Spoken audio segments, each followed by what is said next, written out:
Welcome back, everybody, to another deep dive. Yes. Today we are going to be taking a look at the science of sleep. Very cool. And to help us with this topic, we are going to be looking at Yes. Matthew Walker's book, Why We Sleep. Oh, excellent book. Yeah. It is a very, very interesting book, and I'm Yeah. excited to dive into it. So Yep. for our listeners out there, just to give you an idea of what our mission is for this deep dive, Yeah. we really want to kind of understand the science behind sleep and how it impacts Yeah. literally every aspect of our lives. Absolutely. And Walker just does a fantastic job of Yeah.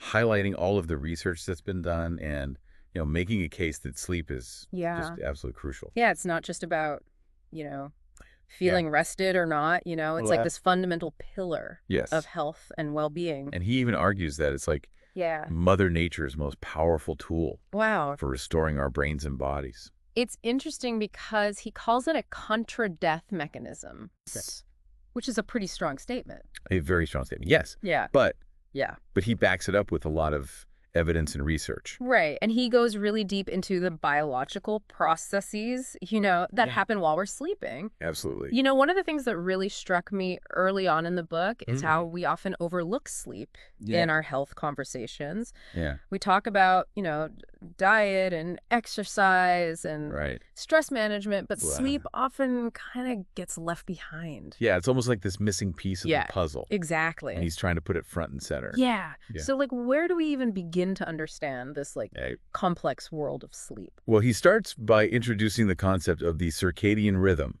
Okay. which is our internal biological clock. Okay. And he tells this fascinating story about Jean-Jacques Dortu de Meuron, Okay. who was a scientist in the 1700s Okay. in France, and he was studying plants, Yeah. specifically the Mimosa pudica, also called the sensitive plant. Oh, yeah, the one whose leaves open and close. Exactly. Yeah. So he was studying this plant, and what he did was Okay. he put it in a completely dark closet. Oh, wow. Yeah, so essentially removing any external cues Okay. about like day and night, Wow. So it's just in complete darkness. complete darkness. Okay. And what he found was quite remarkable. So did the plant just stay closed up? Well, you would think so, right? Yeah. But that's not what happened. Okay. The leaves continued to open and close on a roughly 24-hour cycle, Wow. even in the absence of sunlight. So it was like Yeah. the plant had its own internal clock. It's like it had its own timekeeper. That's incredible. Yeah. So are you saying that we humans Yeah. have a similar type of internal clock? Absolutely. And that's our circadian rhythm. Okay. And it governs not only our sleep-wake cycles, Okay. but it influences a whole range of bodily functions. Oh, wow. So things like hormone release, body temperature, cognitive performance. Okay, so this circadian rhythm is pretty important. It's essential Yeah. for our health and well-being. Okay, now what about those of us who are night owls? The night owls. Is it really all about biology? Yeah. Or is it just personal preference? Well, Walker dives into this, and he talks about chronotypes. Okay. So those inherent preferences for being a morning lark or a night owl. Okay. And he argues that our chronotype is largely determined by our genes. Oh, wow. Yeah. So it's not just a matter of willpower? It's not just discipline. Okay. There's a biological basis for it. So night owls are just Yeah. wired differently. They're wired differently. Okay. And this is important because societal schedules often favor early birds, Right. which can lead to chronic sleep deprivation for night owls. Okay, so it's Yeah. society is punishing night owls. In a way, yes. Where's biology? Because they're being forced to Yeah. adhere to a schedule that doesn't align with their natural rhythms. Okay, now what about things like jet lag? Oh, jet lag. Yeah. That's a classic example of what happens when our internal clock clashes Yeah. with the external environment. Yeah, it's like your body is screaming for sleep, Yes. but everyone around you is wide awake. yeah, wide awake and going about their day. Exactly. Yeah. And it can take days to adjust to a new time zone. Yeah. I always feel so groggy and disoriented after a long flight. It takes a while for your body to catch up. Yeah. Yeah. And speaking of things that disrupt our sleep, Oh, yes. we can't forget about caffeine. Caffeine. Oh, the double-edged sword. Yeah, it's both a blessing and a curse. It is a blessing and a curse. I know I rely on it to get going in the morning, but Yeah. then I kind of pay the price later on. So the problem with caffeine is that it blocks adenosine, Okay. which is the chemical that builds up in our brains throughout the day. Okay. It makes us feel sleepy. So when you consume caffeine, Yeah. you get that initial boost of energy, Right. but then when it wears off, all that pent-up adenosine Yeah. floods your system, and you get the dreaded caffeine crash. The caffeine crash. Yeah. And the longer you've been awake, the more adenosine has accumulated. Exactly. So the crash hits even harder. Yeah, and to make matters worse, our bodies process caffeine very slowly. Oh, really? So that afternoon cup of coffee Oh, can still be disrupting your sleep at night.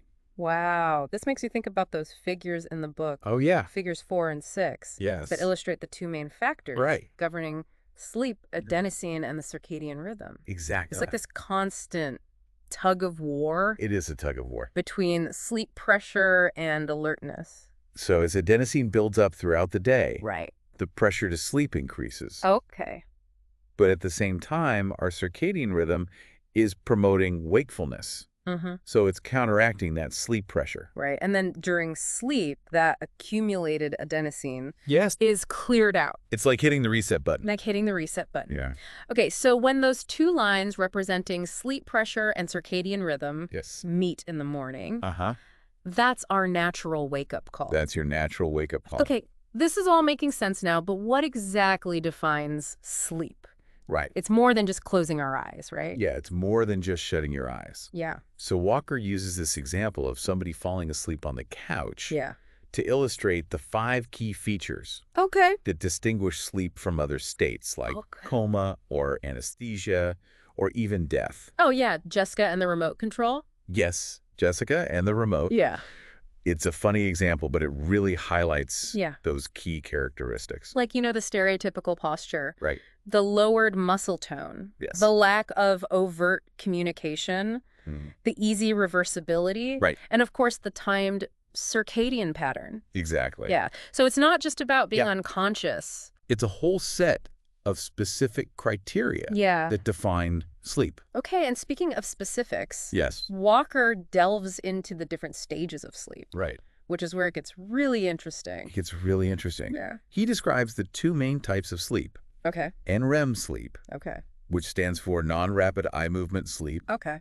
and REM sleep, which stands for rapid eye movement sleep. Okay. I've heard of these before, Yeah. but I'm still a little fuzzy on the details. So NREM sleep is characterized by deep restorative sleep. Okay. It's crucial for memory consolidation and physical repair. And REM sleep is when we dream, right? Yes, REM sleep is the dreaming stage, Okay. and it's associated with emotional processing, Okay. memory association, and even creativity.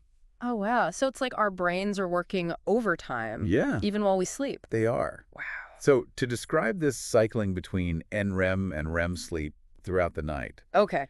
Walker uses this analogy of sculpting clay. Oh, yeah. He says that deep NREM sleep is like removing the excess material, like the rough shaping. Right. And then REM sleep is where the finer details are added. A great way to visualize it. Yeah. Yeah. And it's interesting that this Yeah. intricate ballet of sleep stages Right.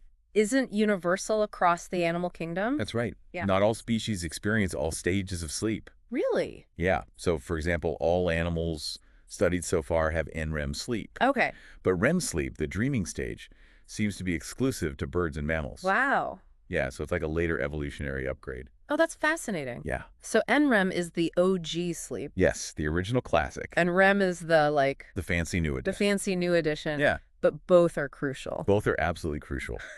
And both suffer when we don't get enough sleep. And speaking of not getting enough sleep, Oh, yes. Walker cites some pretty alarming studies on sleep deprivation. The research is very clear. Sleep deprivation has a devastating impact Yeah. on our cognitive function and our physical performance. Yeah, like that study where people were asked to do Yeah. a simple reaction time test Uh-huh. after being sleep deprived. Right. Their performance plummeted Dramatically. dramatically. And what's even more concerning is that people often don't realize Yeah. how impaired they are. Right. They think they're functioning fine, Right. when in reality their cognitive abilities are significantly compromised. That's like driving drunk but thinking you're sober. A dangerous illusion. Yeah, a dangerous illusion. And Walker is very clear on this point. Okay. There's no such thing as adapting to chronic sleep deprivation. Oh, wow. You can't cheat your biology, This makes me think of that quote by Yeah. Dr. Thomas Roth, who Right. said the number of people who can survive on 5 hours of sleep or less Right. without impairment is 0. 0. That's scary. A sobering thought. Yeah. And even when people try to catch up on sleep, Right. they never fully recover from the damage? You can't fully make up for lost sleep. Oh, wow. So it's not like a... Sleep bank, No. where you can deposit and withdraw hours Right. as needed. Your brain can't just bank those hours. This really highlights how crucial sleep is. Yes. For our well-being. Absolutely. And this leads us to the connection Yes. between sleep and mental health. This is where things get really intriguing. Yeah. So Walker points out that sleep disturbances Okay. are present in every major psychiatric condition, Oh, wow. from depression and anxiety to PTSD, schizophrenia, bipolar disorder. So it's not just about feeling tired or groggy. It's much deeper than that. Yeah. Sleep deprivation can actually exacerbate Okay. these mental health issues. That's stripping away the brain's Yeah. protective armor. Exactly. It makes you more vulnerable. Wow. And Walker's research even shows how sleep deprivation ramps up activity Yes. in the amygdala. The emotional center of the brain, Yeah. while dialing down activity in the prefrontal cortex, Oh, wow. which is responsible for rational thought and emotional regulation. So you're basically more prone to, Right. emotional outbursts. Yeah, you're more emotionally reactive. And less able to control them. Exactly. Not a good combination. Not a good combination at all. This makes me think of all those all-nighters I pulled in college. Oh, yeah. I shudder to think of Yeah. the damage. Well, he describes a study where sleep-deprived students were trying to learn new information, Okay. and their brains were practically shutting down. Oh. The hippocampus, which is the brain's memory center, was almost offline. So it's like trying to download a massive file Yes. with a dial-up connection. Perfect analogy. Yeah. Sleep is crucial for consolidating memories Okay. and making those neural connections stronger. So all those all-nighters were actually Yeah.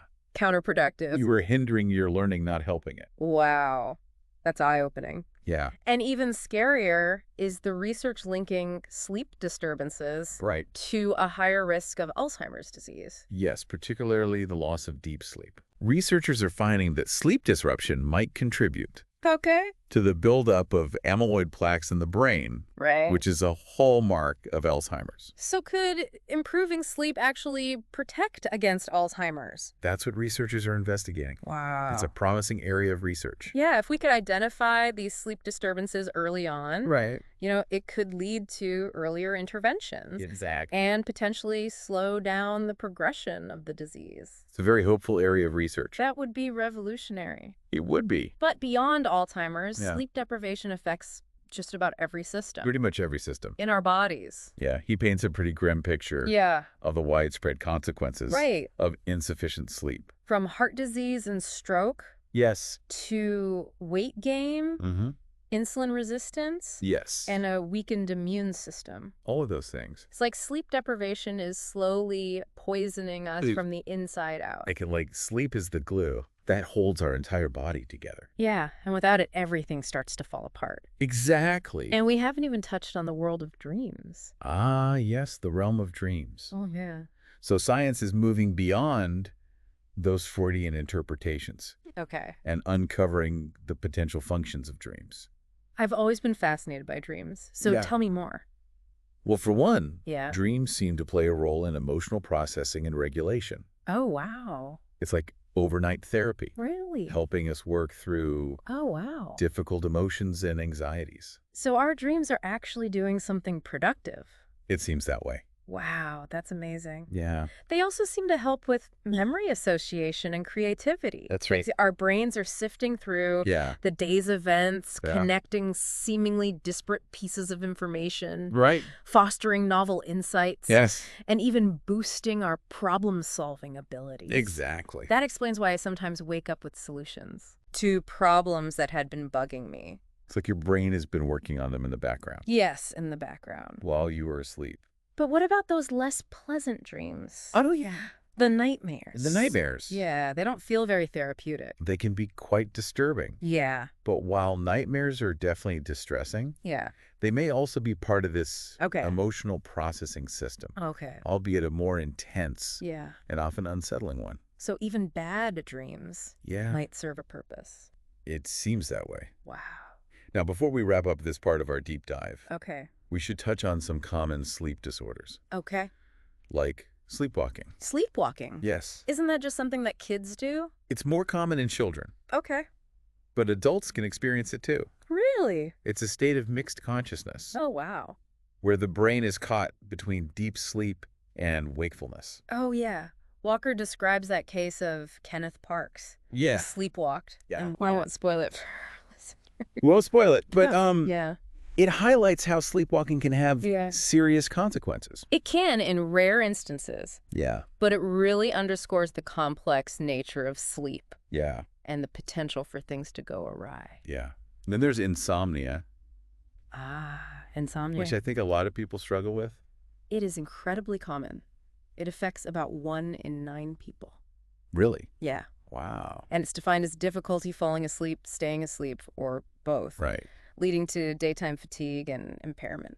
Yeah. And it's not just about Yeah, feeling tired. it's not just about feeling tired. Yeah. It can affect your mood, your relationships, your overall quality of life. Right. It can be incredibly debilitating. It can be. And the causes can range from Yeah. stress and anxiety to To underlying medical conditions. underlying medical conditions. Yeah. Okay. And then there's narcolepsy. Narcolepsy. That sounds terrifying. It can be a very challenging condition. So it's a neurological disorder characterized by Okay. excessive daytime sleepiness, Right?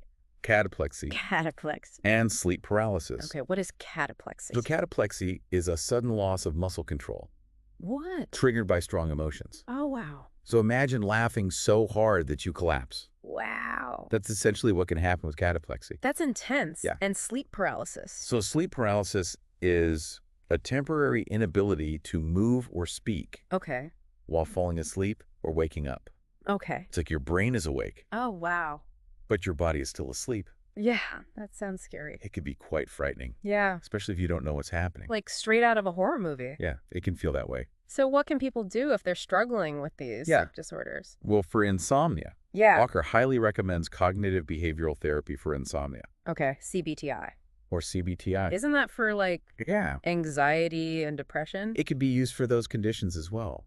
Okay. But it's also incredibly effective for insomnia. Really? It helps people identify and change the thoughts and behaviors Okay. that are interfering with their sleep. So it gets to the root of the problem. It does. Okay. And the best part is, Yeah. the benefits tend to stick around long after therapy ends. Oh, that's good. So it's not just a temporary fix. No, it's about creating lasting change.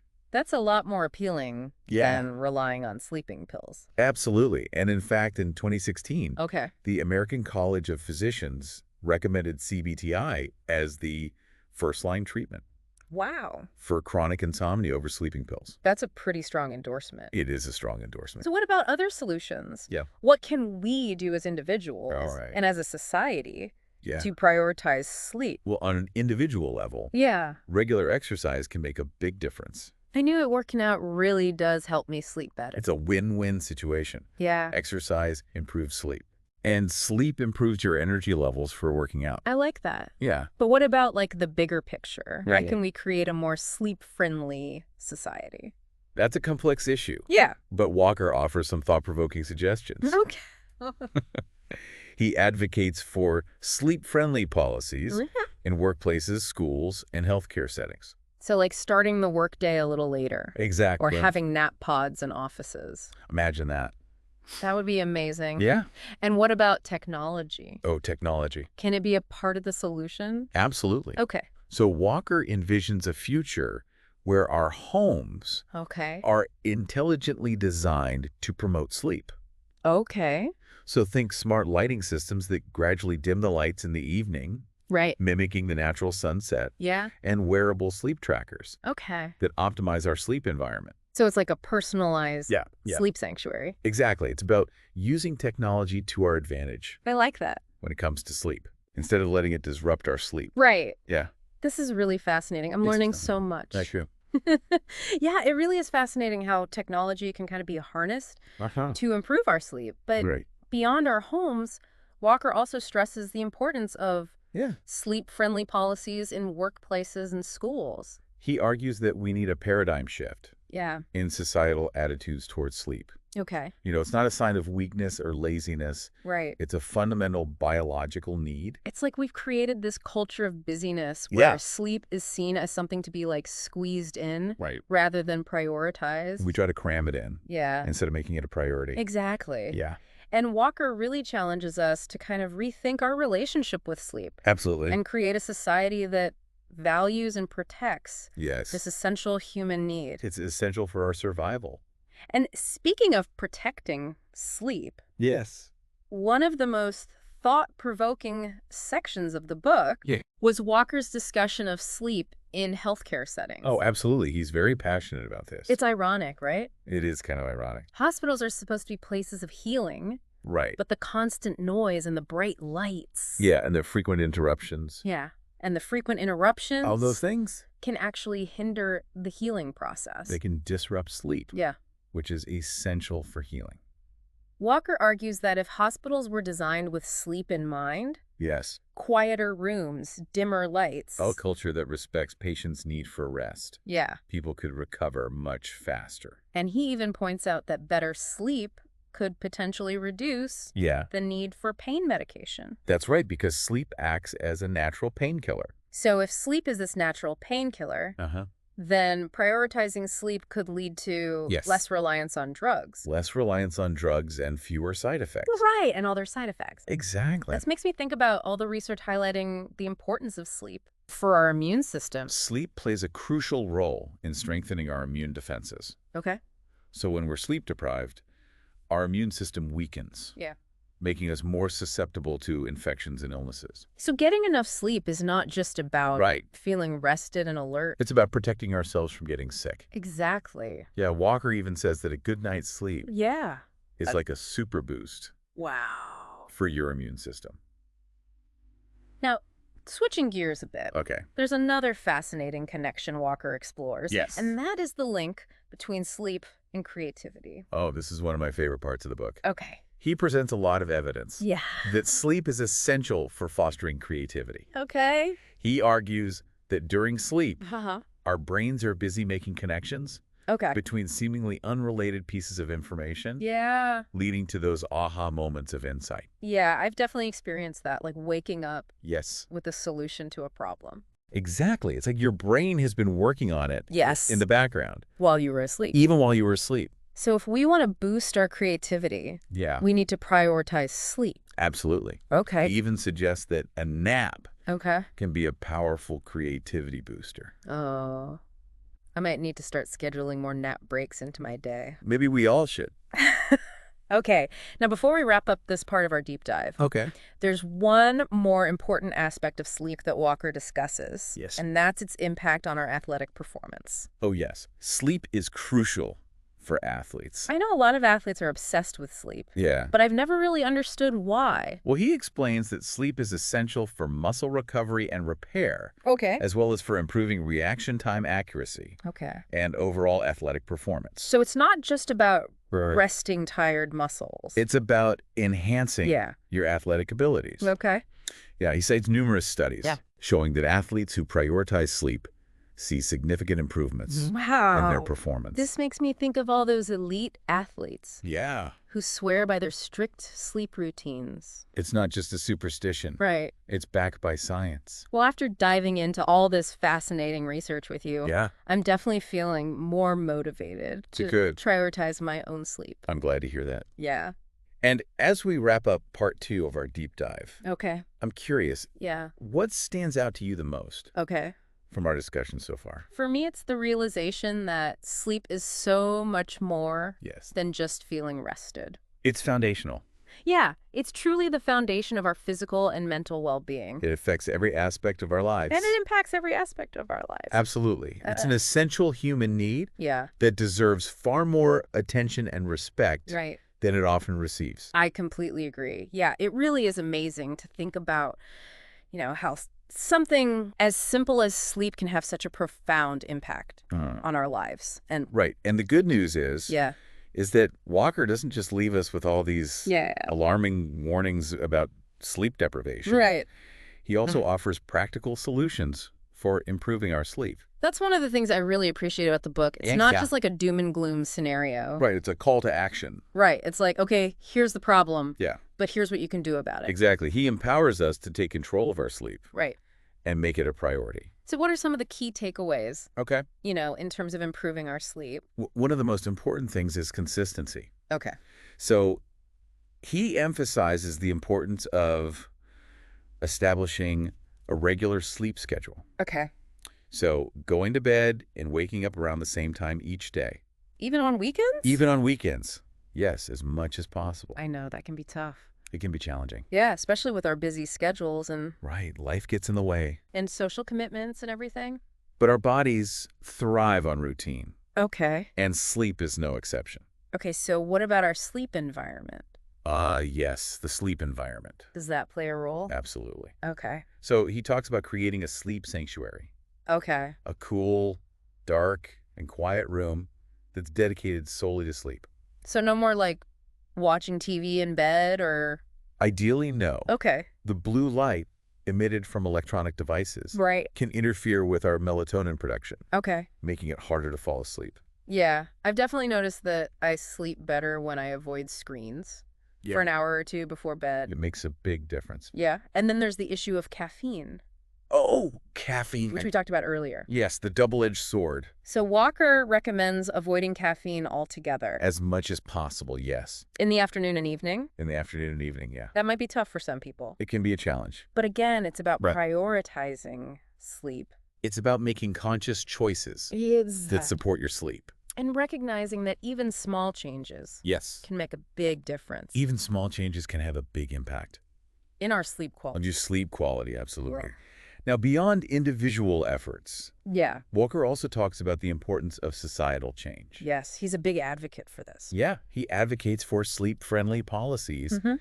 in workplaces, schools, and even healthcare settings. He argues that we need to stop glorifying busyness Yeah, and start valuing rest. I love that idea. Imagine a world Yeah. where taking naps is encouraged, Yes. not frowned upon. Where schools start later Yes. to accommodate teenagers' natural sleep patterns, Exactly. and where hospitals are designed to promote sleep, Yes. not disrupt it. It's a beautiful vision. It really is. And while there's still a long way to go, Huh. there are signs that the tide is turning. That's good. More and more people are waking up Yeah. to the importance of sleep. Right. It seems like we're finally starting to recognize sleep Mhm. as this fundamental human need. As the essential need that it is. That it is. Yeah. Well, as we wrap up our deep dive Yes. into why we sleep, Excellent book. I'm left with this sense of like Yeah. both awe and responsibility. I feel the same way. Awe at the incredible power of sleep Yeah. and responsibility to make it a priority in my own life. It's been an eye-opening journey, It really has. and I hope our listeners Yeah. feel empowered Yeah. to make positive changes in their own sleep habits. Absolutely. So to our listeners, Yeah. we leave you with this question. Okay. Knowing what you now know Yeah. about the transformative power of sleep, Right. what one small change will you make Yeah. to prioritize a good night's rest? Sweet dreams, everyone. Sweet dreams. And until next time, sleep well.